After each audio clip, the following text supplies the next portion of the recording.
अब जिक्र करते हैं कराची में कानून के रखवालों का, जिनके लिए कानून कोई हैसियत नहीं रखता। शायद यही वजह है कि वो जमीनों पर कब्जे करने लगे हैं। इंतहा तो ये है कि गटरों पर भी घर बना लिए गए हैं। मजीद अहवाल जानते हैं इस रिपोर्ट में। माली मुफ्त दिले बेरहम, जमीन सरकार की और घर पुलिस वाले का। जी हाँ, कराची भर की पुलिस लाइनों का कुछ यही हाल है। ऐसे में जमशेद पुलिस लाइन वाले कैसे पीछे रहते। इस लाइन में बनाए गए तो थे 2 मंजिला फ्लैट, मगर पुलिस वालों के कब्जे का ये हाल है कि खस्ता हाली के बावजूद इनकी छतों पर न सिर्फ तीसरी मंजिल बना ली, बल्कि फ्लैटों को आगे बढ़ाकर गटरों पर भी घर बना लिए। खोलने वाला कोई नहीं है, गटरों के ऊपर घर बना लिए इन लोगों ने। तो किसी को बुलाते हैं हम, तो क्या नाम है, घर बना है, किस तरह से अंदर करें, पता नहीं किस तरह से रह रहे हैं, कोई निजाम नहीं है, कुछ भी नहीं है। खस्ता हाल पुलिस लेन की इमारतों पर खुद से तीसरी मंजिल तक तामीरात जहां नाजायज हैं, वहीं किसी वक्त भी नाखुशगवार वाक़े का सबब बन सकती हैं। कराची की पुलिस लाइनों में एहलकारों ने किस तरह गैर कानूनी कब्जा जमा रखा है, ये जानते हैं जमशेद पुलिस लाइन में मौजूद समा के नुमाइंदे अहमद रहमान खान से। अहमद, पुलिस एहलकारों को तो सरकार रिहाइश फराहम करती है, फिर ये कब्जा कैसे है?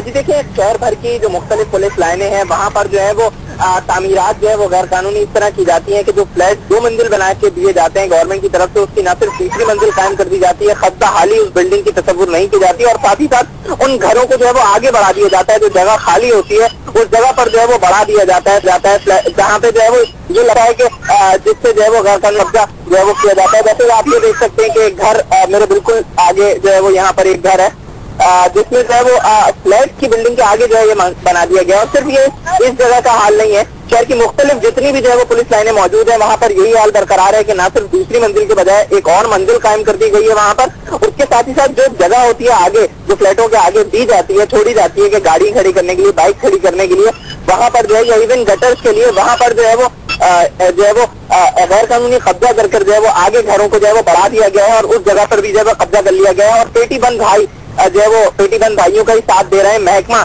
जो कि एंटी इंक्रोचमेंट सेल है, वो जो है वो अपने ही महकमे के लोगों का साथ देता है, पुलिस एहलकारों का साथ देता है, और इस गैर कानूनी कब्जे को जो है वो नहीं छोड़ाया जाता है। बल्कि शहर के अगर किसी भी इलाके में अगर कोई आम शहरी जो है वो कहीं कोई आबादी करता है या कोई झोपड़ी भी लगाता है, तो कानून के रखवाले ये एसपी एंटी इंक्रोचमेंट वाले जो है वो या इनके साथ के एंटी इंक्रोचमेंट सेल जो है वो वहाँ पर कार्रवाई करने जो है वो पहुंच जाता है।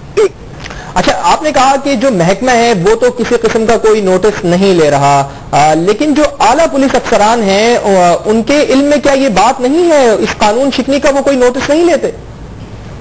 आज देखें, ये बात सबके इल्म में है, न सिर्फ पुलिस के निचले दर्जे के एहलकार बल्कि पुलिस के आला हुक्काम को भी इस बात का इल्म है कि शहर के मुख्तलिफ इलाकों में आबाद पुलिस लाइनों में जो है वो यही सूरत हाल है, वहाँ पर इसी तरह का कब्जा किया जा रहा है, लेकिन ताहाल कोई किसी किस्म का कार्रवाई करने में। अहमद रहमान खान, आपका शुक्रिया हमें अपडेट करने के लिए। और